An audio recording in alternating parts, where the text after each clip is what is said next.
తులారాశి వారికి గ్రహదోషం తొలగి గ్రహ ఐశ్వర్యం ఎలా పొందాలి, కార్తీక మాస శివరాత్రి సందర్భంగా, పోలి అమావాస్య సందర్భంగా భగవంతుడిని స్మరణ ధ్యానం చేయడం వలన ఎలాంటి ఐశ్వర్యం ఆనందం పొందుతారో ఈ వీడియోలో సవివరంగా సంపూర్ణంగా తెలుసుకుందాం. తులారాశిలో ఏ నక్షత్రాలు వస్తాయనగా చిత్తా నక్షత్రంలోని 3వ పాదం, 4వ పాదం, స్వాతి నక్షత్రంలోని 4 పాదాలు, విశాఖ నక్షత్రంలోని 1, 2, 3 పాదంలో కలిపితే తులారాశి.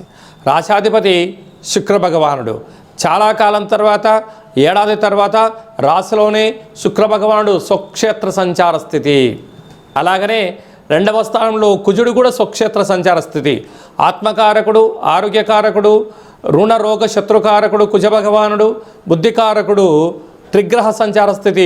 వృశ్చిక రాశిలో ఉన్నప్పుడు ఓపిక, పట్టుదల, సహనం, సత్ప్రవర్తన, దానము, ధర్మము, భజన, కీర్తన, ఆధ్యాత్మికమైన కార్యక్రమాల్లో ఉన్నప్పుడు అనేక రకాలమైనటువంటి నూతన వస్త్ర ఆభరణాలు, బంగారు ఆభరణాలు, ఇంటికి ఉపయోగపడే ఎలక్ట్రానిక్ వస్తువుల యొక్క క్రయ విక్రయాలతో ఆనందకరమైన జీవితాన్ని పొందబోతున్నారు.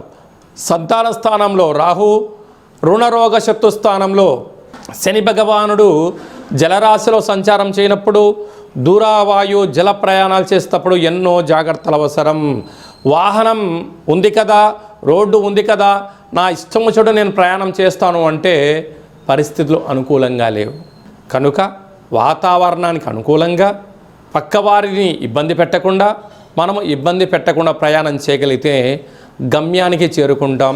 జీవితం అనేది ఆనందకరంగా పొందుతాం.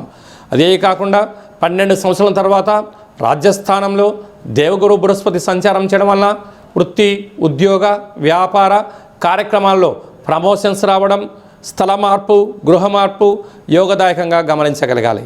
ఇలాంటి కాల సమయంలో తులారాశి వారు మహాదేవుడి దగ్గర మాస శివరాత్రి సోమవారం రోజున, అమావాస్య గురువారం సందర్భంగా సంపూర్ణమైనటువంటి బొబ్బర్ల పిండితో చేసినటువంటి దీపాన్ని ఏర్పాటు చేసుకొని అందులో వెన్నను, అంటే వేడి చేయని వెన్నను వేసి దీపాన్ని వెలిగింపచేసి సంపూర్ణమైనటువంటి నవధాన్యములను లేక బియ్యంను నానబెట్టి, అంటే ముందు రోజు రాత్రే నానబెట్టి ఆ ధాన్యమును మహాదేవుడితో దగ్గర అర్చన మహన్యాసపూర్వక రుద్రాభిషేకం చేయించుకొని ఈ దీప దానమును నవధాన్య సహిత రుద్రాభిషేకం చేసినటువంటి దానము చేయడం వలన గ్రహదోషం తొలగుతుంది.